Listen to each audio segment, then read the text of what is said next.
मिसाल के तौर पे कल को आपका प्रपोजल किसी के घर जाता है, ठीक है जी, और जनाब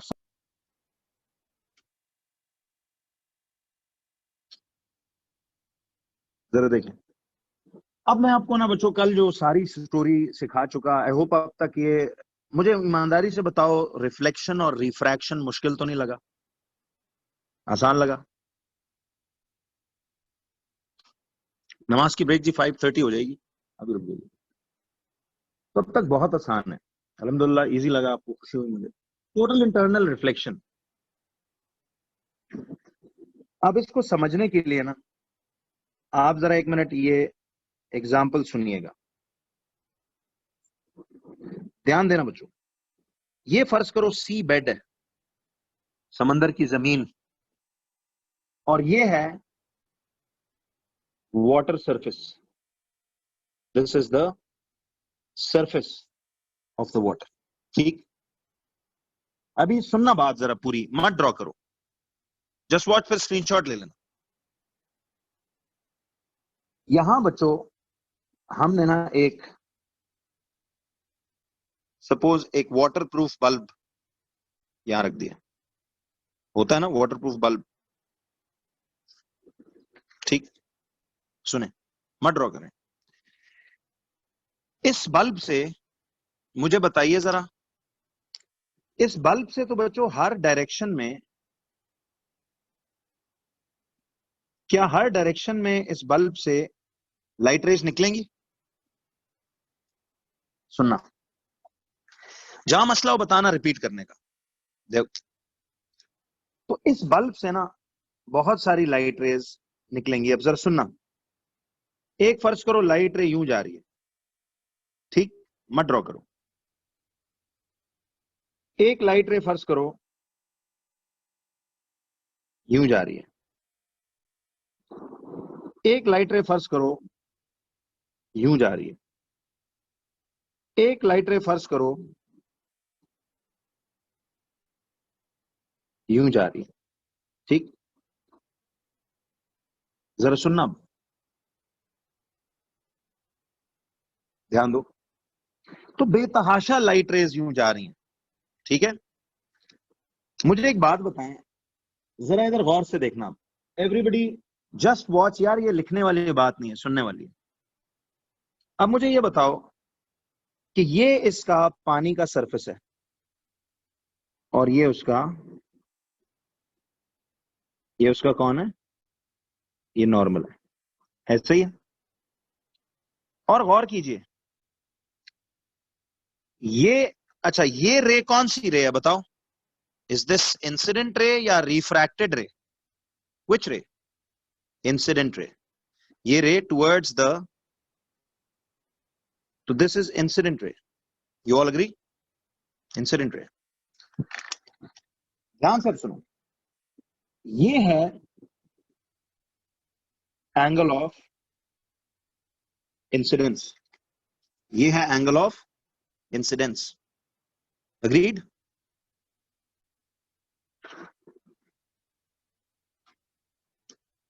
ये है एंगल ऑफ इंसिडेंस। अब सवाल ये है कि जी ये एंगल ऑफ इंसिडेंस है, जरा गौर करें, ये लाइट रे का एक असली पाथ है, ये लाइट रे का असली पाथ है ना। लेकिन मुझे बताइए कि ये लाइट रे डेंसर टू लाइटर जा रही है, तो बताओ ये कहां जाएगी? टुवर्ड्स द नॉर्मल जाएगी या अवे फ्रॉम द नॉर्मल?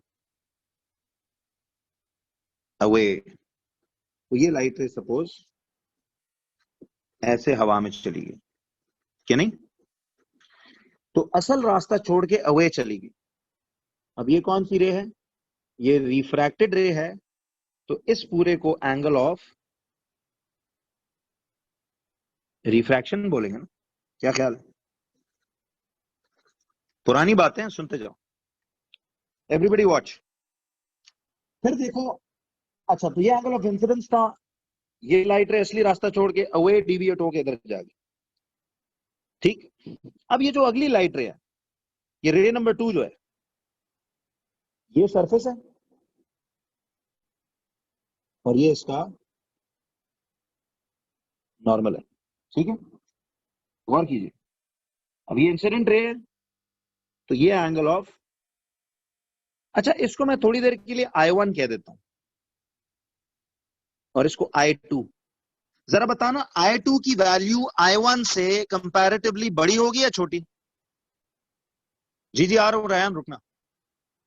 ज्यादा ना, देखो ये थोड़े एंगल पे आके हिट कर रही है, ये जरा बिगर एंगल पे। मुझे बताएं, एंगल ऑफ इंसिडेंस बढ़ाओगे तो एंगल ऑफ रिफ्रैक्शन भी पहले की निस्बत अगर ये R1 है तो अब देखो अगेन, इस लाइट रे का असली पाथवे ये बनता है ना, ये है। लेकिन डेंसर टू लाइटर में इट विल बेंड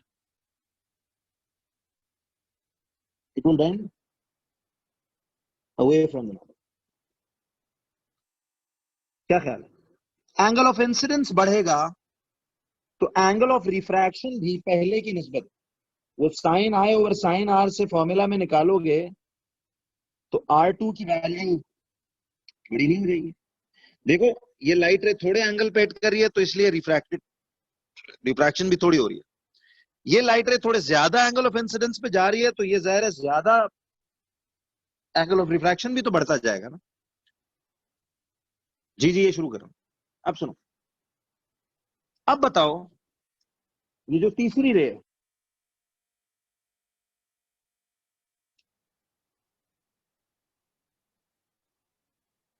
ये नॉर्मल है।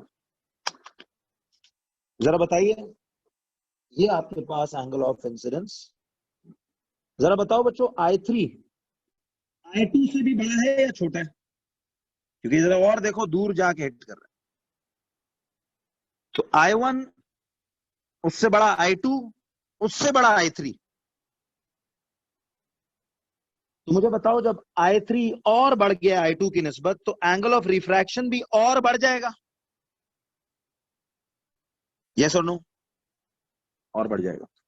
और बढ़ते बढ़ते एक लाइट रे ऐसी होगी कि जो बिल्कुल अलोंग द यूं सरफेस जाएगी। जरा गौर से मुझे एक बात का जवाब देना। ये देखो बच्चों, ये लाइट रे, सुनना गौर से यार, don't draw, don't write anything, just watch. ये लाइट रे यूं जा रही है, इट्स बेंडिंग अवे। फिर ये लाइट रे यूं जा रही है, इट्स बेंडिंग लाइक दिस। फिर ये लाइट रे यूं जा रही है, इट्स बेंडिंग अवे।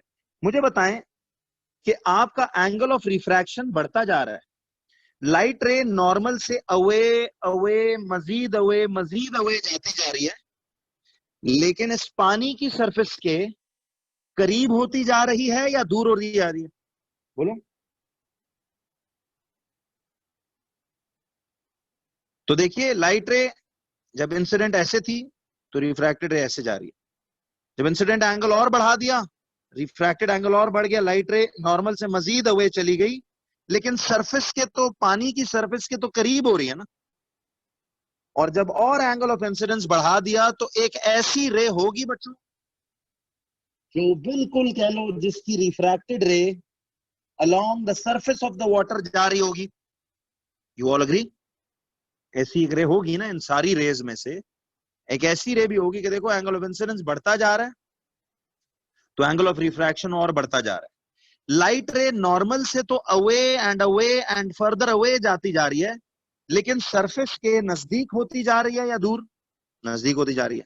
और ऐसा होते होते एक ऐसी खास रे होगी बच्चों जिसकी लाइट रे नॉर्मल से दूर होते होते सरफेस के करीब होते होते ऐसी हो जाए कि वो पानी की सरफेस के अलोंग जाने लगे। मुझे बताओ, ये पानी की सरफेस के अलोंग जाने लगी है तो इस वक्त एंगल ऑफ रिफ्रैक्शन इसका कितना होना चाहिए? Now remember, this is the refracted रे, ठीक है, and it's angle of refraction over here would be how much? Angle of refraction would be कितना? 90 डिग्रीज। और एंगल ऑफ रिफ्रैक्शन यही होता है ना, नॉर्मल और रे के दरमियान। क्यों जी? अब ये टॉपिक भी लोगों को ना बड़ा मुश्किल लगता है, बट देखना कितना इजी होने वाला है। तो एंगल ऑफ रिफ्रैक्शन इसका आ गया 90 डिग्रीज। तो बच्चों, एक लफ्ज आपने सुना होगा किस नाम से? Critical angle. एक लफ्ज हम सुनते हैं, कौन सा एंगल जी? Critical angle. कौन सा angle? Critical angle. Critical angle किसे कहते हैं? कभी सुना है ये नाम? इसे डिनोट करते हैं स्मॉल सी और एंगल का सिंबल ऊपर होता है। कभी सुना है ये नाम क्रिटिकल एंगल?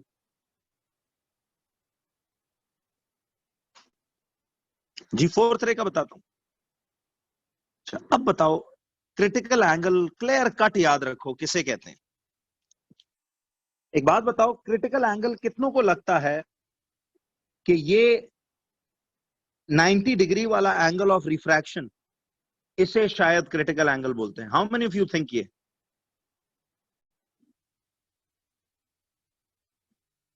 चलिए, चंद लोगों को लग रहा है जी, बट जिनको लग रहा है ना, वो बिल्कुल आज से क्लियर कट याद रखो, गलत है, गलत लग रहा है। अब देखो, ये एक तरीका याद रखवाने का, याद रहेगा कि यार इस 90 डिग्री एंगल को, इसको क्रिटिकल एंगल नहीं कहते, इसको नहीं कहते।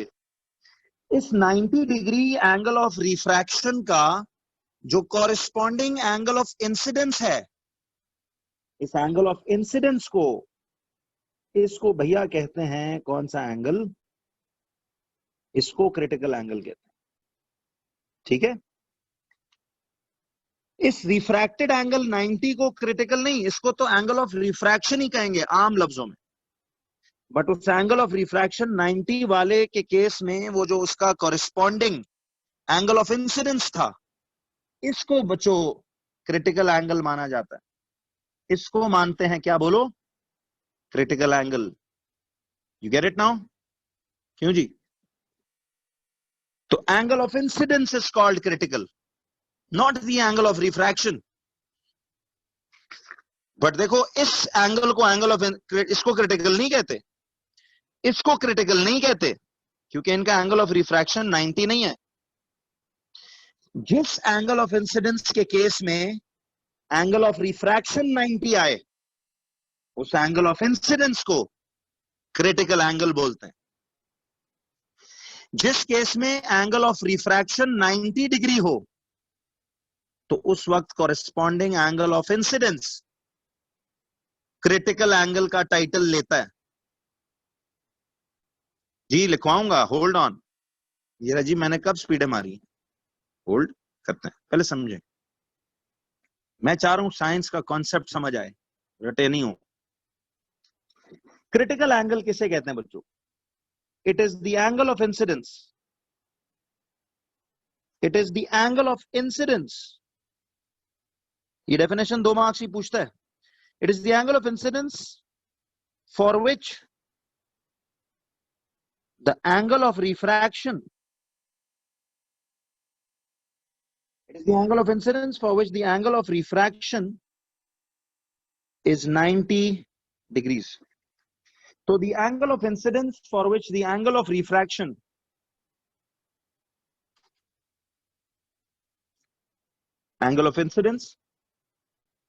for which the angle of refraction is 90 degrees.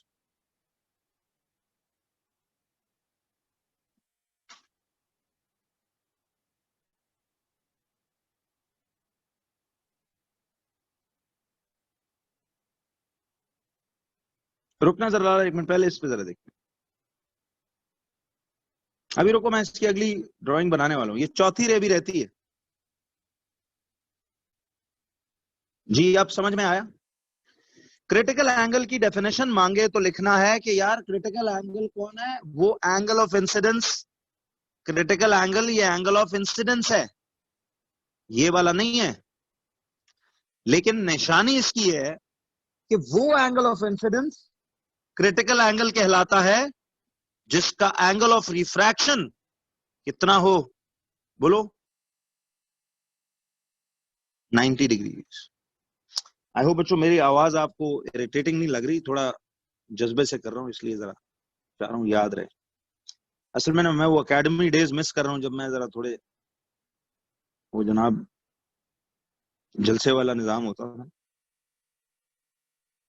जी जी जहन आ रहा हूं उस पर। मुझे बताइए, आपको ये बात समझ आई क्रिटिकल एंगल की? अगली बात करूंगा। देखिए, सुनो बच्चों, दोबारा देखो।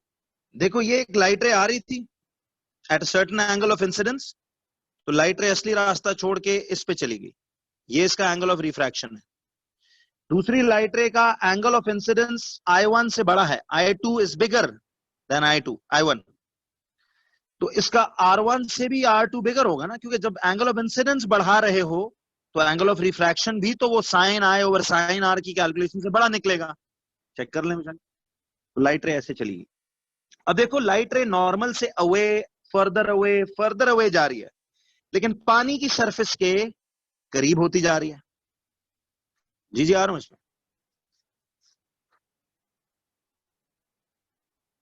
नहीं अहमद, रिफ्रैक्शन तो यहां तक हो रही है, देखिए बड़ी वाबा रिफ्रैक्शन हो रही है कि लाइट रे डेंसर टू लाइटर मीडियम जा रहा है, तो लाइट रे डिविएट कर रही है, भी डिविएट कर रही है। इसका भी देखो ना, असली रास्ता तो ये था, but it deviated so much कि एंगल ऑफ रिफ्रैक्शन केम 90। ये तो बड़ी वाबा हुई है, सबसे ज्यादा रिफ्रैक्शन इस रे में हुई है कि नहीं? क्यों बच्चों? जी ज़ारा बिल्कुल सही कह रहे हैं। बस ये इंशाल्लाह अल्लाह से उम्मीद है कि अच्छे होंगे, वालात वाकयात सब ठीक होंगे। तो अब देखिए जी, यहाँ पे आके सुनना जरा। जी जी बिल्कुल, अब आप पहुंच गए उस बात पे, हम आता हूं। मुझे ये बताइए बच्चों कि यहां तक तो क्लैरिटी है, आई होप। तो critical angle is the angle of incidence for which the angle of refraction is 90। याद रहेगा ना, कंफ्यूज नहीं करना। एंगल ऑफ रिफ्रैक्शन को क्रिटिकल नहीं कहेंगे, वो angle of incidence critical angle कहलाता है जिसका एंगल ऑफ रिफ्रैक्शन 90 डिग्री निकले। तो इसे क्रिटिकल एंगल नहीं कह रहे, क्योंकि इसका एंगल ऑफ रिफ्रैक्शन 90 नहीं है। इस I2 को क्रिटिकल एंगल नहीं कह रहे, क्योंकि इसका एंगल ऑफ रिफ्रैक्शन 90 नहीं है। लेकिन ये क्रिटिकल एंगल है क्योंकि इसका एंगल ऑफ रिफ्रैक्शन 90 है। और ये क्यों हुआ, ये इफेक्ट क्यों हुआ, समझ में आया? कि देखो, एंगल ऑफ इंसिडेंस बढ़ता जा रहा है, I1 से बड़ा, I2 से बड़ा, I3। तो एंगल ऑफ रिफ्रैक्शन भी R1 से बड़ा, R2 से बड़ा, R3। जाहिर है वो भी तो बढ़ेगा। उस n is equal to sine I और साइन R से कभी चेक करके देख लो। तो लाइट रे जो है नॉर्मल से अवे जाते जाते सरफेस के करीब होते होते इतनी सरफेस के करीब हो गई कि वो रे अलोंग द सरफेस ही जाने लग गई है। ये रिफ्रैक्टेड रे ही है, सी इट हैज बेंडेड। असली रास्ते को छोड़ के ये इस पे जाना शुरू हो गई अलोंग द सरफेस। तो जब एंगल ऑफ रिफ्रैक्शन 90 आए तो उस लम्हे जो एंगल ऑफ इंसिडेंस है, उस एंगल ऑफ इंसिडेंस को क्रिटिकल एंगल का टाइटल अपडेट कर दो आज से। क्यों बच्चों, कुछ समझ में आई कहानी? मुश्किल बात कर रहा हूं या आसान? चलो, ये है क्रिटिकल एंगल की डेफिनेशन। अच्छा, अब सारे के साथ करना क्या है, मैं आता हूं। अब आपसे मैं ये पूछ रहा हूं, क्रिटिकल एंगल तो ये हो गया, ठीक है जी। क्रिटिकल एंगल की तो ये बात हो गई। अब एक दो बड़ी इंपॉर्टेंट चीजें हैं जो मैं आपको बताना चाहता हूं। एक रिफ्रैक्टिव इंडेक्स का फॉर्मूला नंबर 2 आने वाला है। जी जी मोइज, मैं आ रहा हूं उस पर। एक मिनट, आप लोगों ने आगे नहीं जाना, भी रुक जाओ, मैं सब कुछ होश से कर रहा हूं भी। जरा देखिए बच्चों, मुझे बताएं कि एंगल ऑफ इंसिडेंस इस पर्टिकुलर केस का, सुनना, इस रे नंबर, देखो इसको मैं रे नंबर 1 कह लेता हूं, ये रे नंबर 2 है, ये रे नंबर 3 है। जरा रे नंबर 3 को गौर करो, इसका एंगल ऑफ इंसिडेंस तो आज से मैं क्रिटिकल एंगल कह सकता हूं। जरा सुनना, तो एंगल ऑफ इंसिडेंस उसका क्रिटिकल एंगल है, जो कि ढूंढना है कि रियलिटी में ये पानी का कितना होता है। जरा सुनना, जरा बताओ, रे नंबर 3 की बात कर रहा था, एंगल ऑफ रिफ्रैक्शन उसका कितना है बच्चों, सब लोग बताओ। रे नंबर 3 का एंगल ऑफ रिफ्रैक्शन कितना था? एंगल ऑफ इंसिडेंस इसका क्रिटिकल के जैसा है, और एंगल ऑफ रिफ्रैक्शन 90 है। You all agree? और मीडियम कौन है इस वक्त? मीडियम क्या ग्लास है या पानी है? बोलो। पानी है, ये समंदर है ना भाई, दिस इज वाटर। वाटर का रिफ्रैक्टिव इंडेक्स क्या लेते हो? 4/3। वाटर का 4/3। इस वक्त लाइट रे, जरा बताना, लाइट रे डेंसर टू लाइटर जा रही है या लाइटर टू डेंसर? कहां जा रही है?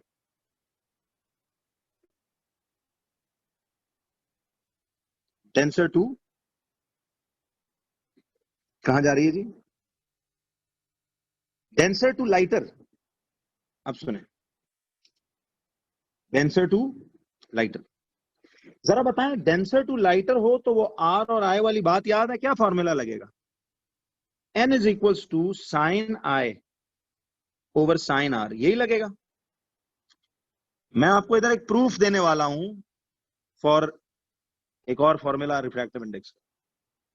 जरा सुने, साइन, सॉरी साइन आर, गलत हो गया जी मुझसे, sine R over sine I. जी जी, फॉर्मूला गलत है जी, अब सही हो गया ना? उल्टा लिख दिया था मैंने। डेंसर टू लाइटर में sine R over sine I, याद है? और लाइटर टू डेंसर में sine I over sine R, ये भूलेगा तो नहीं, हमेशा सोचा करो। तो अभी मैं एक फॉर्मूला बना रहा हूं, एन साइन आर कितना है? आर इज 90, तो साइन 90 ओवर साइन आई के बजाय अब साइन सी लिख सकता हूं, आई को क्रिटिकल बोल सकता हूं। तो एन इज इक्वल्स टू, बच्चों जरा कैलकुलेटर पे मुझे बताना, साइन 90 का जवाब एक फैक्ट है, कितना होता है? ऑलवेज 1 ओवर साइन सी। तो ये बन गया formula number 2 for refractive index. Formula number 1 तो यही है ना, वही साइन आए ओवर आर हो या आर ओवर आए हो, एक फॉर्मूला ही है बस, वो denser to lighter, lighter to denser का ख्याल रखना है, ठीक है? लेकिन formula number 2 for refractive index, ये इसका प्रूफ था बच्चों सिर्फ, बट फाइनल शक्ल अब ये याद रखें, n is equals to 1 upon sine of critical angle. तो पहला फॉर्मूला क्या था? लाइटर टू डेंसर में sine I over sine R, और डेंसर टू लाइटर में sine R over sine I, ये एक ही फॉर्मूला मान लो, ये फॉर्मूला नंबर 2 है। n is equals to 1 over sine C. अच्छा, आप पूछ रहे हो सर वाई 1? अब ये देखो, साइन 90 का कैलकुलेटर पे जवाब निकालो, क्या आता है? साइन 90 इज 1, ये वो वाला 1 लिख दिया मैंने, सिंपलेस्ट फॉर्म में लिखते हैं ना फॉर्मूला। और साइन सी को तो साइन सी ही रखा है, क्यों जी? अग्रीड? Yes no? ओ भाई अभी आ रहा हूं, इसकी कैलकुलेशन पे आ रहा हूं, मैं तो सिर्फ फॉर्मूला क्रिएट कर रहा हूं, ठीक है? पहले एक सिंपलेस्ट फॉर्मूला बना रहा हूं। तो ये फॉर्मूला आज से नहीं, आदि ये डायरेक्ट भी यूज होगा, भी आगे सवाल करेंगे फिर समझ आ जाएगा क्यों। अभी इस फॉर्मूला को भी बहुत जरूरी है, याद करना है सिलेबस में। अब आपको समझ आएगी, इस पे एक एफएक्यू करने वाला हूं। अगर मुझे कहा जाए कि find the critical angle of water, 2 marks, तो कैसे करोगे? 5 मिनट ब्रेक लेते हैं बच्चों, नमाज की ब्रेक ले लीजिए। अभी फिजिक्स चलेगा टिल 6:15, फिर आगे केमिस्ट्री करूंगा, ठीक है? ब्रेक लेने 5 मिनट्स।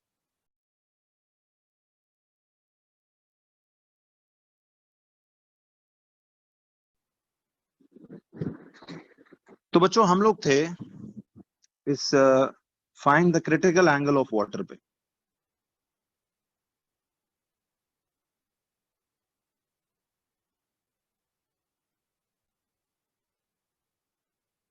जी मैं अब इस फॉर्मूला का यूजेज ही बता रहा हूं।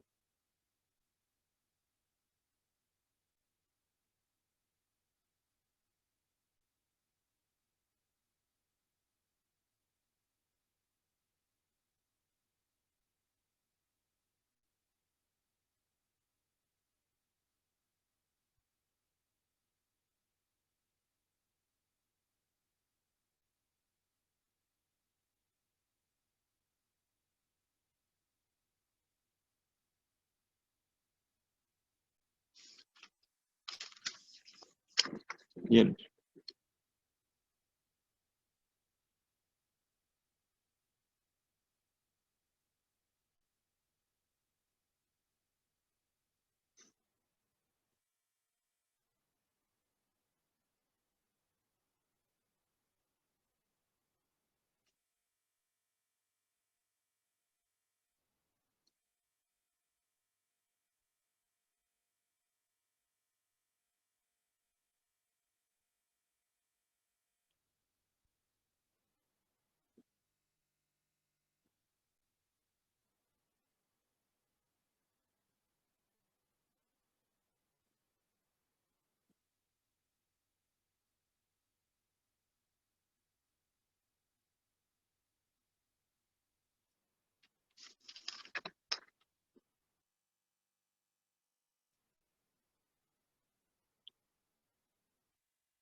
जी बच्चों आ जाइए अब सब लोग। I think you're back. अब देखिए सारे। तो देखो अब आपको सवाल था find the critical angle of water. तो अब आपने ये फॉर्मूला यूज करना है ना। मुझे बताएं वाटर के केस में क्रिटिकल एंगल मांग रहा है, तो वाटर का रिफ्रैक्टिव इंडेक्स तो है 4/3, हमेशा ये लिया करो। तो इसका क्रिटिकल एंगल जो है वो कैसे ढूंढेंगे? तो समझ आया ये formula, n is equals to 1/sin c। n की जगह आ जाएगा 4/3, 1/sin ऑफ क्रिटिकल एंगल। अब क्रॉस मल्टीप्लाई करेंगे तो ये क्या आएगा, 4 into sine c equals to 3। फिर sine c will be equals to, ये नीचे जाके 3/4, तो c would be sine inverse 3/4। जरा बताइए कितना आएगा इसका क्रिटिकल एंगल?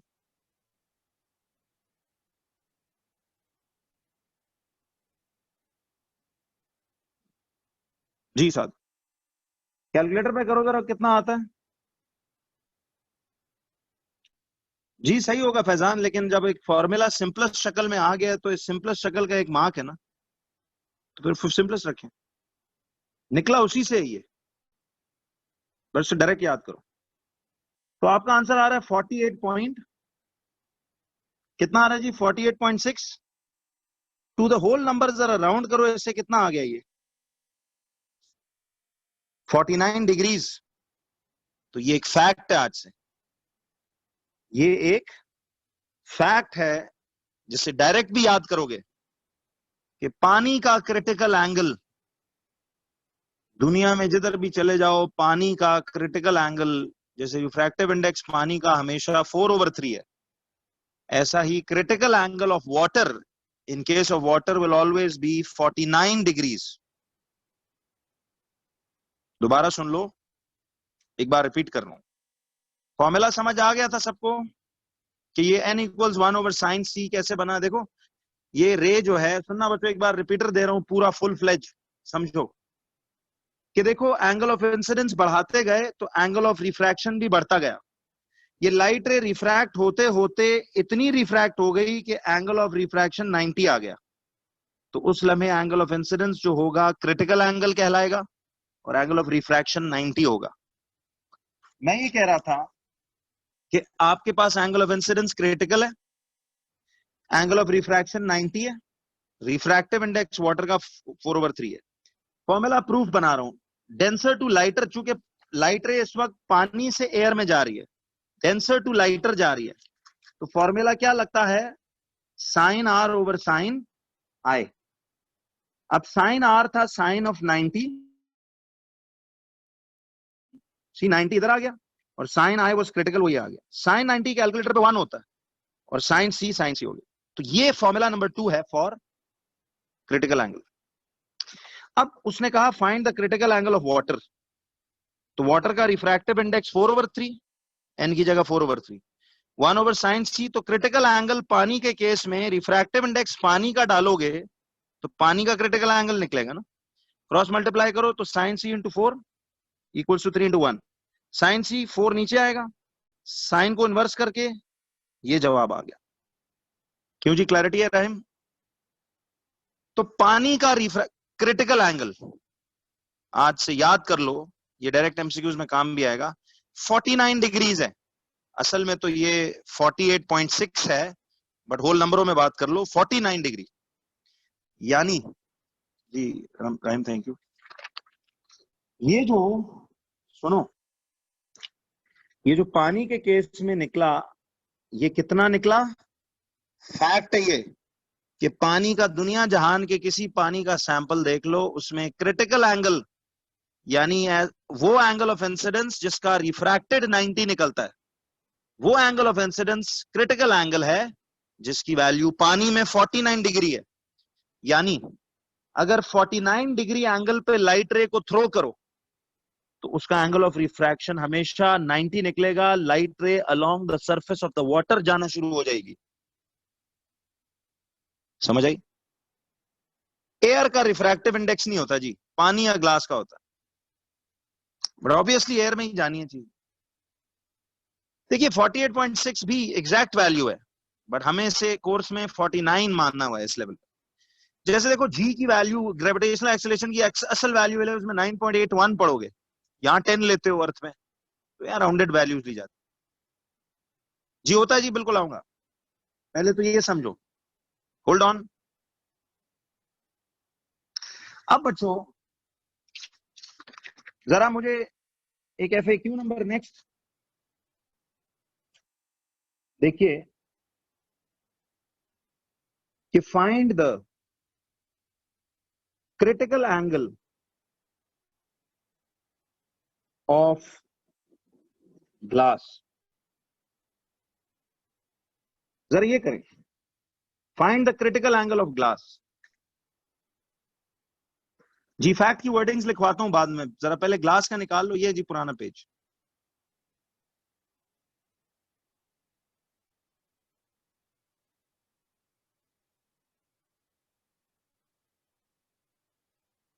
हो गया पहचान?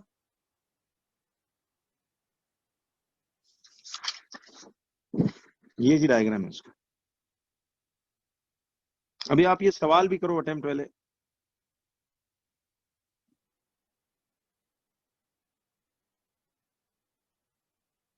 हो गया चैन? अभी ये डायग्राम कंप्लीट नहीं हुआ जी, पूरी स्टोरी कराऊंगा, क्लियर हो जाएगी।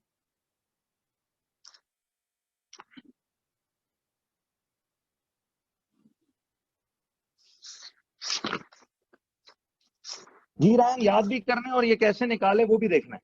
अच्छा, अब ग्लास का क्रिटिकल एंगल है, तो ग्लास का रिफ्रैक्टिव इंडेक्स याद है 1.5 है, और इसका क्रिटिकल एंगल हमने तलाश करना है। तो वही formula n equals to 1/sin c। n की वैल्यू क्या है 1.5, 1/sin c। तो बताइए ये उधर जाएगा तो कितना आएगा? देखो sin c into 1.5 is equals to 1, क्या नहीं?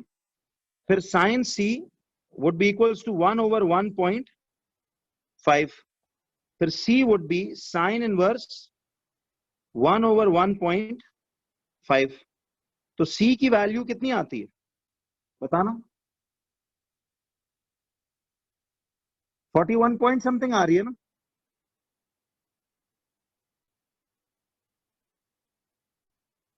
जी 41.8 डिग्रीज असल में आ रही है, लेकिन हम उसे राउंड ऑफ करके 42 डिग्रीज याद करेंगे। तो ये भी एक फैक्ट है। अब मैं इस फैक्ट को कंबाइन करता हूं। फैक्ट ये याद करना है कि critical angle of water will be 49 degrees, critical angle of glass will be 42 degrees. ये वैल्यूज डायरेक्ट भी याद करो, तो फिर मैं आपको इसका एप्लीकेशन बताऊंगा। तो जी वर्किंग वर्किंग समझ में आ रही है? मसला तो नहीं?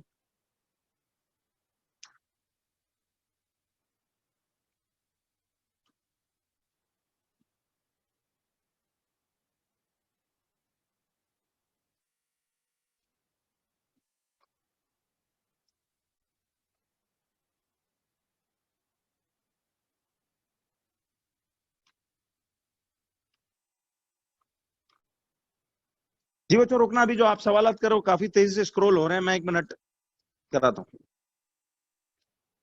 पहले ये लिख लो जो आप पूछ रहे हो, मैं समझ गया हूं, आ रहा हूं।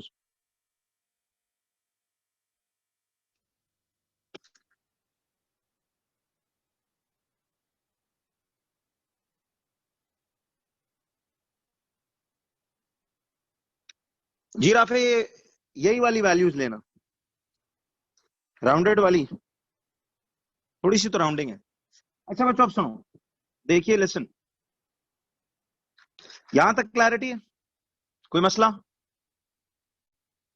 अब आ जाओ जरा अगली कहानी पे।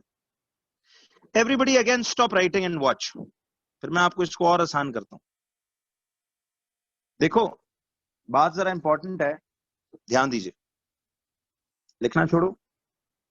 जरा बच्चों एक क्विक सा रिकॉल दोबारा, इधर देखो, देखो ये जो रे नंबर 1 है इंसिडेंट रे, इसका एंगल ऑफ इंसिडेंस I1, असली रास्ता ये है, डेंसर टू लाइटर जा रही है तो ये away from the normal bend हो गई असली रास्ते से और यूं जा रही है। सुन लो, जब दूसरी रे को, रे नंबर 2 को देखा इंसिडेंट रे को, तो उसका एंगल ऑफ इंसिडेंस I2 है, ये असली रास्ता है, इसको बेंड इवन मोर, तो ये और ज्यादा बेंड होके यूं जा रही है। ठीक, अगला एंगल ऑफ इंसिडेंस I3 है, तो एंगल ऑफ इंसिडेंस बढ़ाते चले जाओ तो एंगल ऑफ रिफ्रैक्शन बढ़ता जाएगा। लाइट रे नॉर्मल से मजीद अवे मजीद अवे मजीद अवे मूव करती जा रही है, नॉर्मल से तो अवे जा रही है लेकिन पानी की सरफेस के नजदीक होती जा रही है, ऐसा ही है। और नजदीक होते होते, सी इधर फिर इधर फिर इधर, नजदीक होते होते अलोंग द सरफेस ही चली गई, तो एंगल ऑफ रिफ्रैक्शन इस केस में कितना हुआ, 90 डिग्रीज। अब जब एंगल ऑफ रिफ्रैक्शन 90 होगा तो वो रे स्पेशल है, उस वक्त उसके कॉरेस्पॉन्डिंग जो एंगल ऑफ इंसिडेंस है, उस एंगल ऑफ इंसिडेंस को हम क्रिटिकल एंगल बोलते हैं। जब एंगल ऑफ रिफ्रैक्शन 90 निकल आए तो उस वक्त जो एंगल ऑफ इंसिडेंस होगा उसे क्रिटिकल एंगल बोलेंगे, और पानी के केस में ये एंगल कितना होगा, 49 डिग्रीज। फॉर्मूला तो समझ आ गया ना, 1/n = 1/sin c। तालाब आवाज आ रही है जी? साथ मैं बताता हूँ मसले का हल, पहले क्लास ले लो। जी यहां तक क्लैरिटी है बच्चों? अच्छा, अब मुझे अगली बात पे आओ जरा। तो इसे एंगल ऑफ इंसिडेंस कह रहे थे, जो कि अब क्रिटिकल का टाइटल मेनली कहा जाएगा। तो critical angle angle of incidence का ही दूसरा नाम है, लेकिन ये वो एंगल ऑफ इंसिडेंस है जिसका एंगल ऑफ रिफ्रैक्शन 90 डिग्रीज हो। क्यों जी?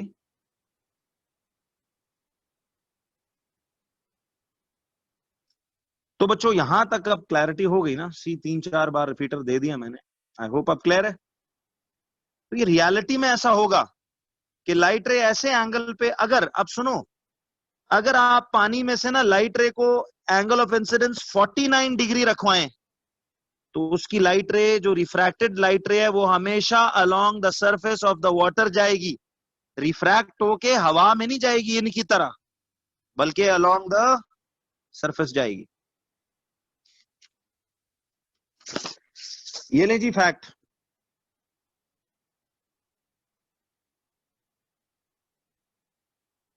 नहीं नहीं इब्राहिम, अभी पानी के अंदर नहीं गई रे, अभी सरफेस पे ही टिकी हुई है। अब अगली कहानी सुनो, आप समझ तो गए होगे, समझदार लोग हैं माशाल्लाह आप लोग, अब समझ तो गए होगे कि अगली रे नंबर 4 के साथ मैं क्या करने वाला हूं। बता सकते हो रे नंबर 4 क्या हवा में जाएगी, अलोंग द सरफेस जाएगी, या वापस पानी में अंदर? बोलो जी। जी जी, अब बात समझे हो ना? जबरदस्त यार, वेरी नाइस। सी ये वो कॉन्फिडेंस है और एतमाद है जो मुझे आप सब पे है। अल्लाह के फजल से मैं बड़ा खुश हूं यार आप लोगों का। शुरू दिन से देखो मैं कहता आ रहा हूं, अल्लाह ने दिमाग बेहतरीन दिया हुआ है। मार खाता ना इधर जो बंदा भी, वो सिर्फ डिलेज और सुस्तियों से कि चल यार कल फजर की नमाज पढ़ना शुरू करूंगा। वो नमाज की मिसाल है ना, नमाज भी तो पढ़ते ही हैं, पढ़ाई वाली साइड पे ना हम चंद जरा सुस्तियां मारते हैं कि जैसे नमाज बंदा कभी करके देख लेना, बंदा बोले ना यार कल से फजर से पढ़ूंगा, वो कल कभी भी नहीं आती। तो पढ़ाई भी उसी तरह करो, बैठो उसी टाइम शुरू करो। कहते हैं ना, think big start small but start now. शुरू दिन से मैं आपको कह रहा हूं ना, ये एक बड़ा मशहूर डायलॉग है, थिंक बिग स्टार्ट स्मॉल। मैं कहता हूं स्टार्ट नाउ, तो भी शुरू करें। Don't give up even if you haven't learned, या आपने पूरा टाइम पीछे वेस्ट किया, this is the best shot that you can give. आप टाइम लगाएं, फिर उसी हिसाब से रगड़ा भी तो खाएं ना। अब ये तो नहीं होगा कि जी अच्छा आधा आधा घंटा रोज पढ़ूं तो हो जाएगा सर। जब 10 महीने मिसाल जाया किए तो आप फिर 2 महीना उतना टाइम दो कि फिर 10 महीनों के बराबर हो। बस अभी 1 महीना दो बच्चों, देखो ये एक नेक मकसद है, जिहाद है ये। वो इस्लामियात में हदीस नहीं पढ़ी कि जी जो तालीम की नियत से स्कूल जाता है, पढ़ने जाता है या बैठता है या अकेडमी जाता है या तालीम के लिए जाता है, वो जिहाद कर रहा है अल्लाह के रास्ते में। मुजाहिद हैं आप सब, तो कैसे हो सकता है आपको अल्लाह ताला अजर ना दे? बैठे टाइम लगाएं। जी फैजान बिल्कुल ऐसा ही है। P2 भी सारा नोट्स में से है, मैं आपको अप्लाई करना सिखाऊंगा, देखना। जी आ रहे हैं, जी आ रहे हैं। केमिस्ट्री 615। तो यहां तक आपने सुनो, ये कर लिया ऐसे। अब सुनो अगली बात, मुझे ये बताओ कि देखिए लाइट रे, ये चौथी वाली, अब सुनना इधर, ये इसका नॉर्मल है और ये इसका, सॉरी ये सरफेस थी और ये इसका नॉर्मल है। सुनना आप ध्यान से बच्चों, देखो क्रिटिकल एंगल तक जब वैल्यू रखी तो रे अलोंग द सरफेस चली गई। तो अब जरा देखो, एंगल ऑफ इंसिडेंस मजीद बढ़ा दूं, देखो एंगल ऑफ इंसिडेंस मैं फर्ज करो यहां पे I4 I3 से भी बड़ा कर दूं, यानी 49 से ज्यादा करके सपोज मैं इसको 50 डिग्रीज का कर देता हूं। तो अब 49 से 1 डिग्री ज्यादा भी, 1 डिग्री भी ज्यादा रखोगे एंगल ऑफ इंसिडेंस, तो क्या होगा आप जरा सुनो। देखिए एंगल ऑफ इंसिडेंस बढ़ाते चले जा रहे हो, एंगल ऑफ रिफ्रैक्शन बढ़ता चला गया।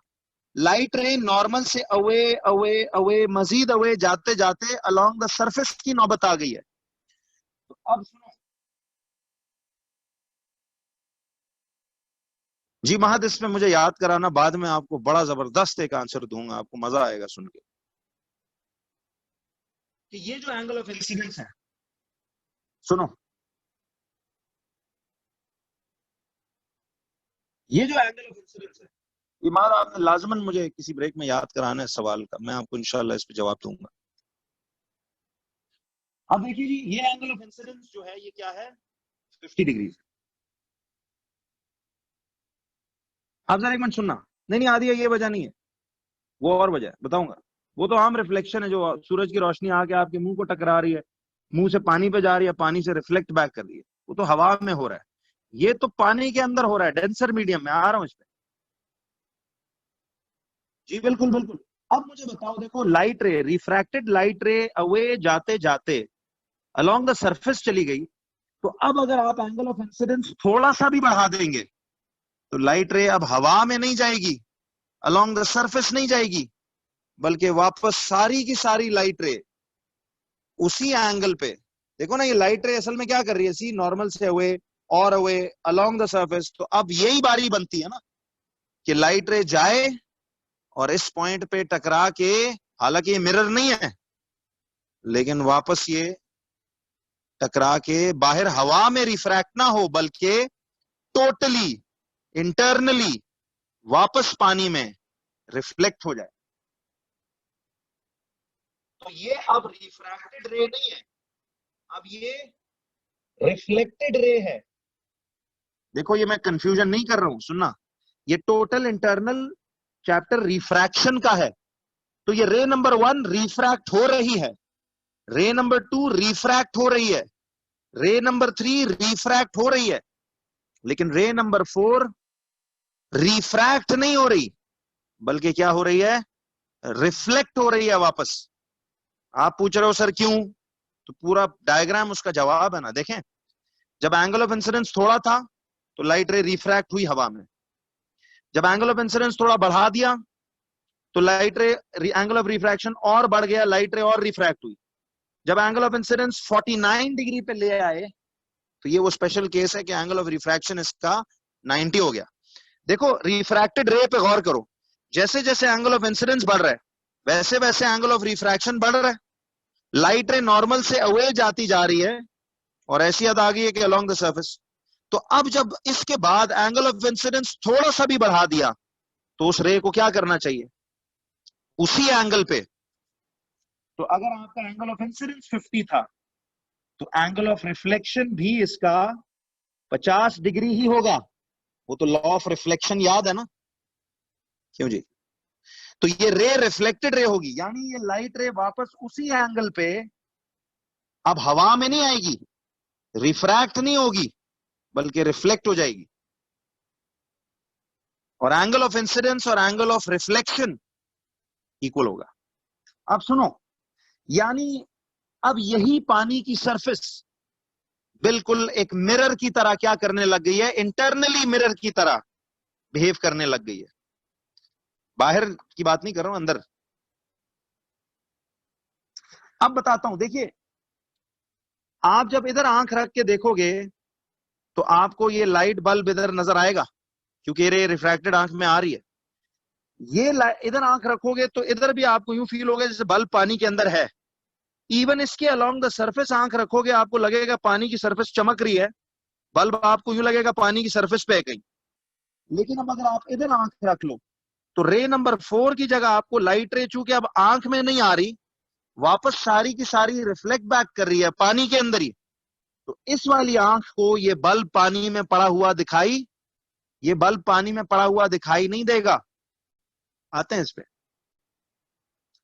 जी जी, वाटर लेवल बात करते हैं। मुझे बताइए यहां तक कुछ क्लैरिटी हुई कि देखो एंगल ऑफ इंसिडेंस बढ़ाते गए तो एंगल ऑफ रिफ्रैक्शन बढ़ता गया, इतना बढ़ गया, इतना बढ़ गया कि लाइट रे वापस टोटली इंटरनली रिफ्लेक्ट बैक कर गई।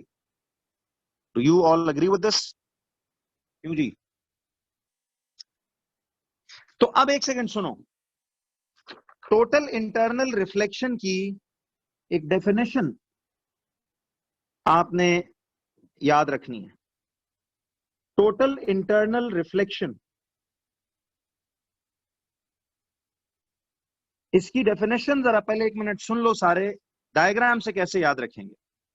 ये तो देखो, मुझे बताओ बच्चों, जी जी आप कर सकते हो, भी रुको, मुझे बताएं कि लाइट रेज, सुनो, angle of incidence, total internal reflection कराने के लिए angle of incidence critical angle से कम होना चाहिए या ज्यादा होना चाहिए? जी अफान बिल्कुल सही कह रहे हो, he won't be able to see the bulb, इस जगह ज्यादा होना चाहिए। तो हम सुनो अब जरा क्या लिखेंगे, टोटल इंटरनल रिफ्लेक्शन की डेफिनेशन सुनो। हम कहेंगे कि जब एंगल ऑफ इंसिडेंस ये वाला क्रिटिकल एंगल की वैल्यू से ज्यादा कर दोगे, जब light denser to lighter medium जा रही है, denser to the lighter medium जब जा रही है, और आप angle of incidence critical angle से ज्यादा कर दो, लाइट रे हवा में रिफ्रैक्ट नहीं होती, ना अलोंग द सरफेस रिफ्रैक्ट होती है, बल्कि लाइट पूरी की पूरी वापस उसी डेंसर मीडियम में टोटली इंटरनली रिफ्लेक्ट बैक कर जाती है। इस फिनोमेना को टोटल इंटरनल रिफ्लेक्शन कहते हैं। अब डेफिनेशन सुन लो पहले। हम कहेंगे when light travels from denser to the lighter medium. अच्छा, ये फिनोमेना कभी भी लाइटर टू डेंसर आते हुए नहीं होगा, ये डेंसर टू लाइटर जाते हुए होगा। तो हवा में तो भाई आम रिफ्लेक्शन होती है यार, जो मिरर वाली है, ये डेंसर टू लाइटर जाते हुए होगा। तो when light travels from denser to lighter medium and the angle of incidence exceeds the critical angle, यानी एंगल ऑफ इंसिडेंस ये वाला क्रिटिकल एंगल की वैल्यू से बढ़ जाए, तो लाइट रे will totally internally reflect back into the same denser medium. It will not come out in the air. नहीं, मिरर में तो फातिमा आम रिफ्लेक्शन होती है ना, उसको टोटल इंटरनल से, देखिए ये ट्रांसपेरेंट पानी है, उसके बावजूद रिफ्लेक्शन वाला काम हो रहा है, एक थोड़ी कमाल बात है ना। तो अब इसकी डेफिनेशन आप लिखेंगे, लिखो बच्चों, when light travels from denser to the lighter medium, when light travels from denser to lighter medium and the angle of incidence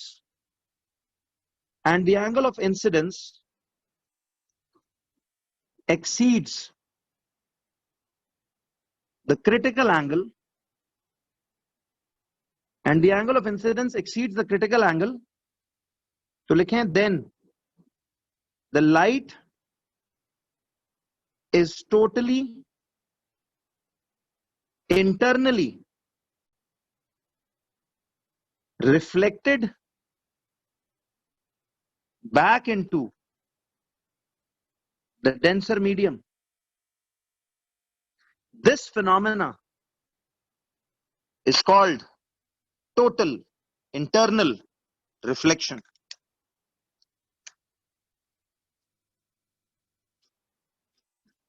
बच्चों सॉरी, मैं कई दफा ना आपके सवाल अगर बिल्कुल ही जवाब ना दूं, इसका मतलब है मेरी नजर से नहीं गुजरा एकदम, वो चूंकि टक टक टक एकदम मैसेजेस आ जाते हैं, वो उसके हो जाता है। बहरहाल कोशिश मैं पूरी कर रहा हूँ कि जवाब सवाल होता रहे, क्योंकि वो मुझे उधर लैपटॉप कैमरा पे भी नजर रखनी है, इधर भी रखनी है, पढ़ाना भी है, समझना भी है, सवाल भी है, तो काम जरा अल्हम्दुलिल्लाह अब तो जरा हाथ बैठा हुआ है, लेकिन चलो फिर भी माजरत अगर किसी का सवाल मिस हो जाता।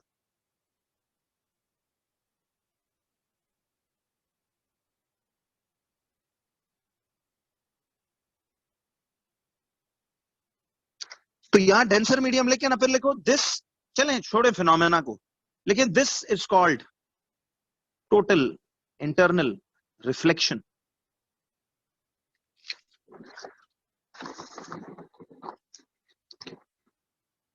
जी शाहिर, थैंक यू, बहुत शुक्रिया।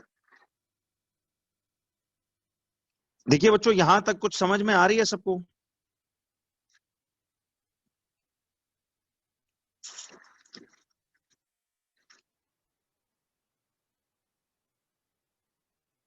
Any problem?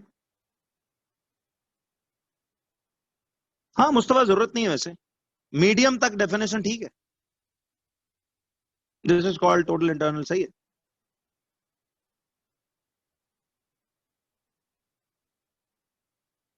जी है ना, शुक्रिया, बहुत मेहरबानी, थैंक यू। दुआ में याद रखें बच्चों सब। जी शुक्रिया, थैंक यू इमरान। हाँ जी बच्चों, अब ये बात समझ में आई कि नहीं आई कि जब लाइट रे, अच्छा ये काम सुनो, टोटल इंटरनल रिफ्लेक्शन कब होगी?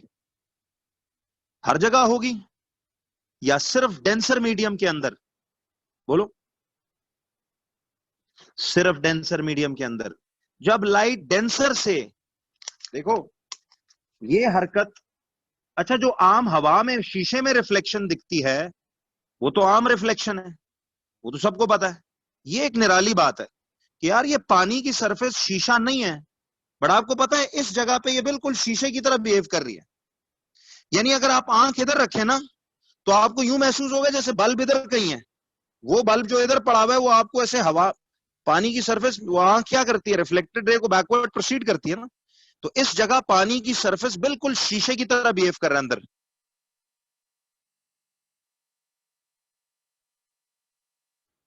जी मैं आऊंगा मुस्तफा आपके सवाल पे, 90 डिग्री वाली बात पे आऊंगा। जी जी, मैं अली से करूंगा इंशाल्लाह बाद में। अब बच्चों बात सुनो, देखिए मुझे ये बताएं,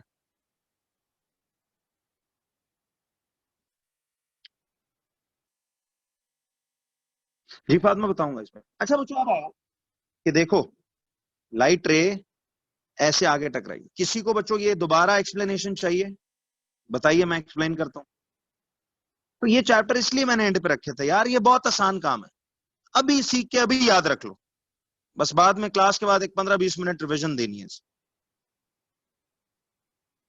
इनकी टॉपिकल्स करना है हमें, टाइम वेस्टिंग है, छोटी छोटी तो है।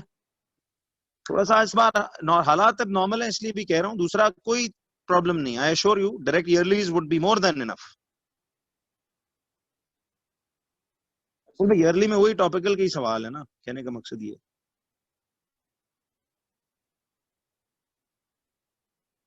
जी बच्चों, इसका मतलब है ये आपको समझ में आ गई कि नहीं? कि देखो अब सुनो एक दफा फिर, कि एंगल ऑफ इंसिडेंस बढ़ता चला जा रहा है, एंगल ऑफ रिफ्रैक्शन भी बढ़ता चला जा रहा है। लाइट रे नॉर्मल से अवे से अवे से अवे से अवे बेंड करके पानी की सरफेस तक आ चुकी है, एंगल ऑफ रिफ्रैक्शन 90 हो गया। तो बताओ इसके बाद जो भी एंगल ऑफ इंसिडेंस होगा, बच्चों अब याद रखना, पानी का क्रिटिकल एंगल 49 है ना, 49 डिग्री से 1 डिग्री ज्यादा से लेके जितना मर्जी कर दो, क्रिटिकल एंगल से जब एंगल ऑफ इंसिडेंस एक्सीड करेगा तो लाइट रे कभी हवा में रिफ्रैक्ट होने नहीं जाएगी, ना अलोंग द सरफेस जाएगी, बल्कि वापस सारी की सारी लाइट जो उस बल्ब से आ रही है इस सरफेस से टक्कर मार के सीधा अंदर वापस डेंसर मीडियम में ही जाएगी। इस फिनोमेना को टोटल इंटरनल रिफ्लेक्शन कहते हैं। और जितना एंगल ऑफ इंसिडेंस, ये क्रिटिकल से बड़े वाला जो एंगल है, ये जितना एंगल ऑफ इंसिडेंस होगा रिफ्लेक्शन में, उतना ही एंगल ऑफ रिफ्लेक्शन होगा और ये रिफ्लेक्टेड रे कहलाएगी। देखो ये रिफ्रैक्टेड रे थी, ये रिफ्रैक्टेड रे थी, ये रिफ्रैक्टेड रे है, ये रिफ्लेक्टेड है। तो जो अपना असली रास्ता छोड़े वो रिफ्रैक्टेड, जो उसी पे टक्कर मार के वापस वो रिफ्लेक्ट, तो ये बिल्कुल वो रिफ्लेक्शन वाला फिनोमेना है।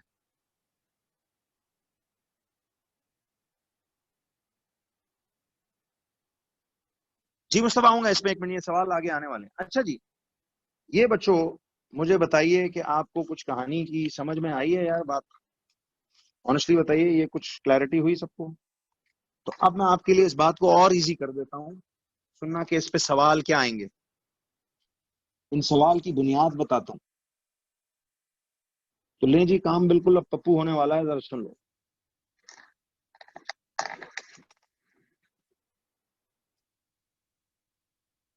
भैया देखिए इसमें, जरा अब सुनना, मैं आपको वाटर का बता दूं। ये तो देखो, ये ड्रॉ मत करो, सिर्फ सुन लो। सपोज ये पानी है ना, ये हवा है, ठीक है। एक बात याद कर लो, नोट कर लो कि total internal reflection takes place in the denser medium. Lighter medium में नहीं होती है हरकत, लाइटर में तो आम रिफ्लेक्शन है। Total internal reflection occurs in the denser mediums, not the lighter. जी अभी आऊंगा, ग्लास वही समझाने वाला। जी जी अभी आ रहा हूं, 1 सेकंड। असल में ये बात क्यों कर रहा हूं, ये अब आपको सवाल पे आ रहा हूं। ये तो देखो, आपसे सवाल है बच्चों कि देखिए अगर एक लाइट रे यूं आए, जरा सुनना, पानी का क्रिटिकल एंगल क्या है? 49 डिग्री ना। इस फिगर को रेफरेंस बनाओ, मुझे बताओ, अगर आपका एंगल ऑफ इंसिडेंस 48 डिग्री है, 48, तो क्या इस इंसिडेंट रे का रिफ्रैक्टेड रे, ये रे हवा में रिफ्रैक्ट होगी, अलोंग द सरफेस जाएगी, या वापस अंदर आएगी? बोलो। एयर में, क्योंकि इसकी वैल्यू क्रिटिकल से 49 से क्या है, 1 डिग्री भी कम हो चाहे 10 डिग्री कम हो, क्रिटिकल एंगल से अगर आपका एंगल ऑफ इंसिडेंस कम है तो आर्म रिफ्रैक्शन का फिनोमेना होगा, जिसको आपको पता है वो साइन आई और साइन आर से करके तो ये आ जाएगा। तो आर्म रिफ्रैक्शन होगी। अगर इंसिडेंट रे, जरा बताओ, अगर इंसिडेंट रे क्रिटिकल एंगल जितना हो जाए, यानी 49 डिग्रीज, अगर एंगल ऑफ इंसिडेंस 49 हो जाए, तो अब लाइट रे क्या हरकत करेगी? ये अलोंग द सरफेस जाएगी और एंगल ऑफ रिफ्रैक्शन इसका 90 होगा। इसका एंगल ऑफ रिफ्रैक्शन कुछ 90 से ऑब्वियसली कम होगा, है नहीं? कितनी सी होगी बात। अब अगर लाइट रे ऐसे एंगल पे थ्रो करूं कि ये क्रिटिकल एंगल से बढ़ जाए 55, यानी 1 डिग्री भी बढ़ जाए, 50 हो जाए या 55, 50, 60, 70 जो भी। नाउ दिस रे नंबर 3 जी will go in the air along the surface या back into water. This will go back into water like this, making an angle of reflection as 55. This ray will be called reflected ray, and this phenomena occurring at the point X. इस X पे कौन सा phenomena occur हो रहा है? बोलो, इस X point पे कौन सा phenomena occur हो रहा है? बोल नहीं रहे आप ना। खाली रिफ्लेक्शन नहीं भाई, खाली रिफ्लेक्शन नहीं, इधर टोटल इंटरनल रिफ्लेक्शन हो रहा है X पे। अच्छा बताओ, ए पॉइंट पे कौन सा फिनोमेना हो रहा है? ए पॉइंट पे कौन सा फिनोमेना हो रहा है? आर्म रिफ्रैक्शन, बिल्कुल सही है। बी पॉइंट पे कौन सा फिनोमेना अकर हो रहा है? Arm refraction. यहां भी रिफ्रैक्शन ही हो रही है ना भाई, आर्म रिफ्रैक्शन, बिल्कुल सही है। लेकिन यहां इस एक्स पॉइंट पे क्या फिनोमेना अकर हो रहा है? इधर हो रहा है टोटल इंटरनल रिफ्लेक्शन। क्यों जी, आसान हुई बात? कोई प्रॉब्लम जनाब? आज की फिजिक्स में आखिरी बात। अच्छा, ये चैप्टर एंड हो चुका है, इसकी 2 छोटी सी एप्लीकेशंस हैं। और एक फैक्ट है। लेंसेज कल के लिए बच्चों हम करेंगे। जरा पहले अभी 1 मिनट ग्लास पे आ जाओ इसी तरह। अच्छा, ग्लास का क्रिटिकल एंगल कितना है? 42 डिग्रीज। ग्लास का क्रिटिकल क्या है भैया?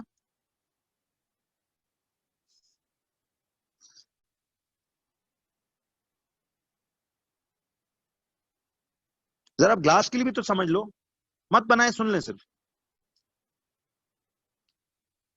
मुझे बताइए कि अगर ये एंगल ऑफ इंसिडेंस, याद रखें टोटल इंटरनल रिफ्लेक्शन का फिनोमेना डेंसर टू लाइटर जाते हुए होता है। अब देखो, अगर ये एंगल ऑफ इंसिडेंस मैं रखवाऊं 40 डिग्रीज, क्रिटिकल से कम है, ग्लास के क्रिटिकल से कम है एंगल ऑफ इंसिडेंस, अगर तो ये रे रिफ्रैक्ट होगी या टोटली इंटरनली रिफ्लेक्ट होगी? बिल्कुल सही है, ये आम रिफ्रैक्शन होगी। असल रास्ता छोड़ के, away from the normal, sine I over sine R, sorry sine R over sine I से ये आर निकाल लेना, ठीक, एयर में रिफ्रैक्ट होगी। अच्छा, अगर ये लाइट रे